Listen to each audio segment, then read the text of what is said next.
আমরা দেখেছি সেই ভিভিআইপিদের তালিকায় যারা আশ্রয় নিয়েছে তার ভিতরে 70% হচ্ছে পুলিশ বাহিনীর বিভিন্ন পর্যায়ের সদস্য, এবং এমনকি অসংখ্য পুলিশের কনস্টেবল রয়েছে। তার কি আতঙ্ক, তাকে কেন ক্যান্টনমেন্টে আশ্রয় দিতে হবে, এই প্রশ্ন বাংলাদেশ লেবার পার্টির পক্ষ থেকে আমরা করতে চাই। এই পুলিশ সদস্যদেরকে আশ্রয় দিতে হয়েছে এই কারণে এই পুলিশের কনস্টেবল, পুলিশের এসআই, পুলিশের ওসি, পুলিশের কমিশনার, এই কুত্তাগুলো আমাদের ছাত্র যুব সমাজের বুকগুলোকে যাত্রা করে দিয়েছিল।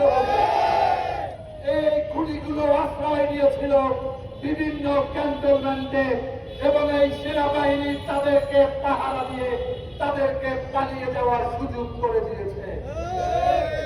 আপনারা দেখেছেন এই গণভবনে কিভাবে জনগণ গণভবন প্রধানমন্ত্রীর কার্যালয় অভিমুখে তারা রওনা দিয়েছিল।